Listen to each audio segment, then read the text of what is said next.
We get that. D. Lauderdale. D. Lauderdale.com. A man interviewing everybody. If he can get their hands on, man.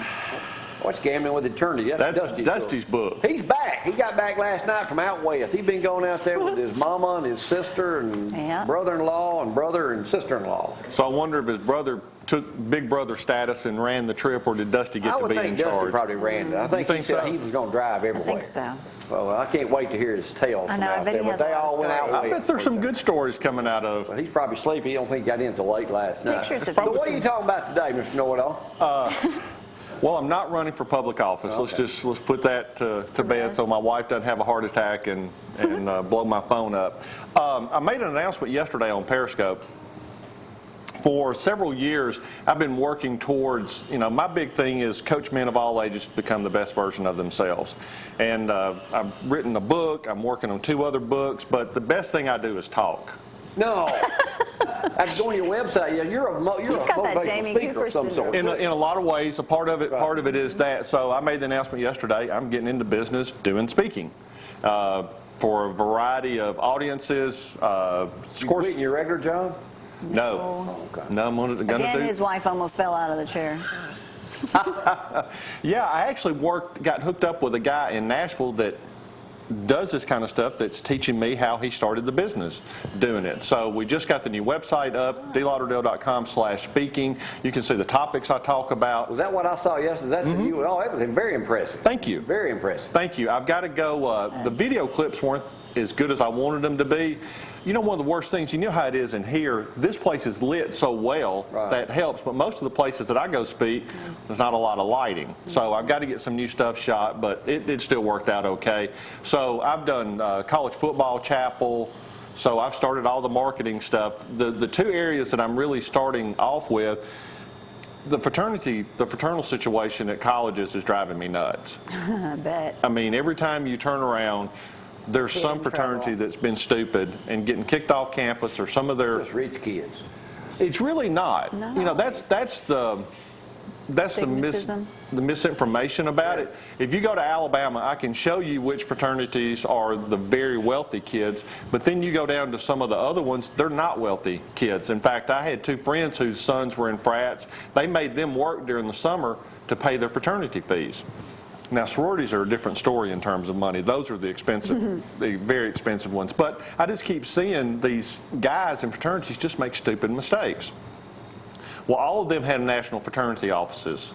So I'm talking to those fraternity offices to go in, maybe my book or some other thing, to go in and just help. But do they really want to hear somebody like you come down and tell them what they need to be doing at this stage? Well, here's the thing. They may not want to, but they have to keep appearances up in a lot of ways. They have to have so many hours of leadership development, personal development work. They have to have that done. And one of the other markets that I'm trying to tap into is football teams. You would be amazed how many college football teams bring in speakers that do what I do to talk to their teams throughout the year. Well, for instance, that kid that just got in trouble for failing for over-the-counter enhancements. How many times are those kids talked about? Here's a list of what you can do. This is what you can't do. If it's not on the list, talk to someone. That's the key part of it, is trying to teach, and I may have talked about this on the show before, but medicine has finally figured out what the insurance companies and rental car companies knew. The biggest drop in a guy's car insurance is when he's 25, and you can't rent a car until you're 25. The reason is the last part of a guy's brain to develop doesn't fully develop until he's 25, and it's the frontal part of the brain that makes long-term decisions, that thinks about long-term consequences. For some of us, it took a little longer. So that's what these guys, you've got to help teach them. When people say, "Why did a 19-year-old kid do that?" It's because he's 19. He hasn't fully developed the skills to think long-term. So this quarterback, you and I go, "Well, that's silly. You should have thought about it." Well, he doesn't think about it. That's what I want to help teach them, these kinds of things. He'll never forget it now. No, he never will, and nobody else on that team will either. So you're going to become a motivational speaker? In a lot of ways, yeah, you could call it that. Who are you reaching out to besides the fraternities? Like if there are churches watching? If there are churches, high school teams, right now I'll do high school teams for free. I've talked to a couple of the high school coaches around here. If you want somebody to come in and do a chapel service for your team, I'll do it. Or just the leadership development, that kind of. I'll do high schools for free because I believe so now, much. How do you prepare a message for a certain group? Do you have to have some facts, some bullet points, and then you tailor your... Well, you got to have one overall theme. I do. I have one overall theme. Like I've got 2 big talks that I have right now. One is called Tips, Tools, and Tactics to Turn grown little boys into full-grown men. So that's just kind of the overall thing, and then I can twist it to whatever audience I have, and I have. Gosh, I've probably got 20 subsets under that I can do. So I can make it. Before long, we're going to go somewhere. You're going to be speaking, and then out in the lobby, you're going to have Sheila out there selling books, baby. We got to sell the books, man. Anything you got. Zig Ziglar is my new hero. Have you ever read his autobiography? I know. Hey, have you ever met Zig? He's read a bunch. I had the pleasure of introducing him in Huntsville. It was one of the highlights of my life. Yeah. What a good guy.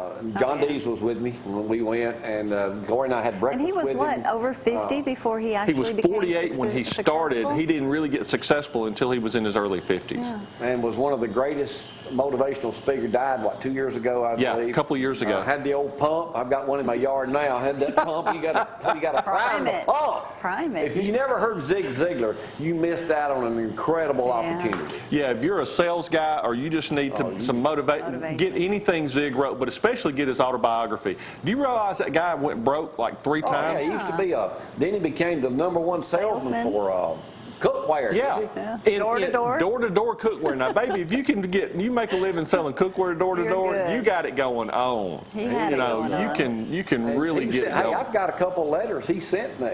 Really? He would send me a letter after I'd interviewed him or did something and gave him. Wow. Jamie. He was such a nice man. Yeah. Do you have any footage of interviewing him? Yeah. Man, you need to put that stuff up. That's going to be pure gold. Zig Ziglar was my hero. I can remember riding around listening to the cassette tape. And I've gotten sales 31. Still have them. Yeah, I still got them. Oh, I mean, Zig was just. He just don't have a cassette player, but you still have them. Yeah, we can convert them over. So, yeah, a lot of what Zig did, because the thing that I liked about Zig, he didn't do it to make money. He did it because he thought he had a message to tell to make people's lives better. That's me. Money. If you take anything that I write, it all is based out of 5 books of the Bible: Proverbs, Ecclesiastes, 1st and 2nd Timothy, and Titus, which all were books that were written for the original audience was to train a young man. And so everything I do, even if you don't know anything about the Bible, you don't realize when I'm teaching you, when I'm doing a speech, you're hearing some biblical stuff out of it.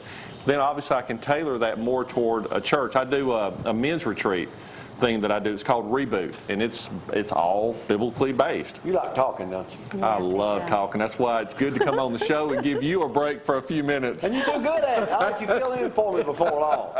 DLauderdale.com. I have got to get in a little bit of that video from Dickie Hobbs' farm up there this past Saturday. With me, Gloria, and Maddie went up there and spent a couple of hours with everybody. Thank y'all for inviting me. Dee, that's great. I'm looking forward to reading more. Thank you. Appreciate it. Thanks for the wedding vows. You're welcome. Hang on, baby. I'll get back with you in just a second. Here's some of that video from the Hobbs farm us picking cotton. They do it every 5 years. We'll see y'all tomorrow. Bye.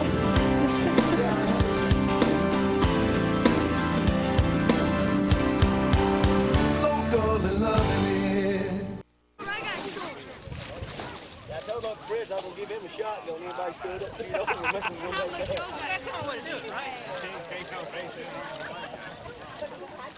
Yeah, finally got me calling him. Go back and spend all that money saying maybe this year.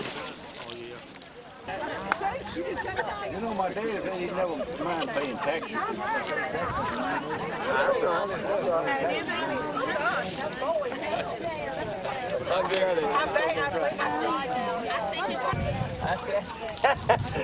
You got the name on the signature. Don't worry about that, bro. I'm not into that. If I get him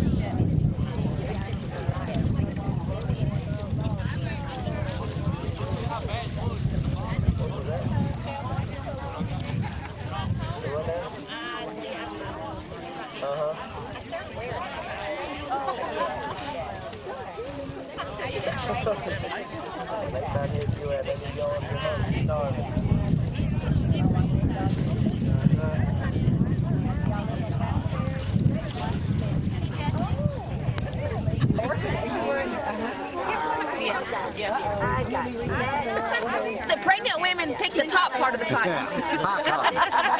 Where's your high button? Bubba don't believe that. Back to work, Trooper. I see it. They down playing in.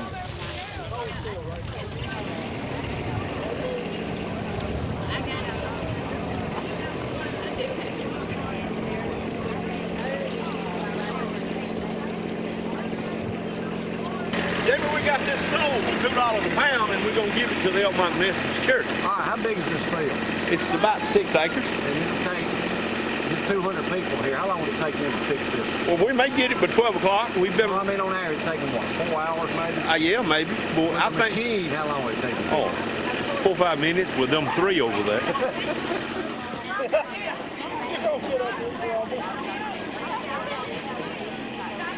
It's so weird to me. Is picking cotton hard? No. Oh, you can do it all day long? Yes. No television, no nothing now. You just No. got to get out here and work. I had to get up at 5:30 this morning. It was painful. Painful. Yeah. Fell out of bed. You fell out of bed. Painful.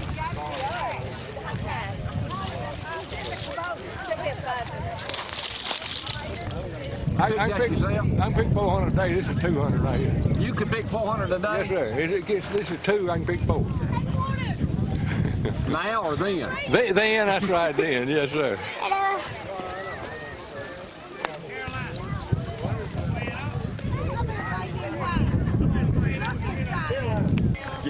You gonna be out here all day? They don't quit till the sun goes down. Is that okay? Yeah. No.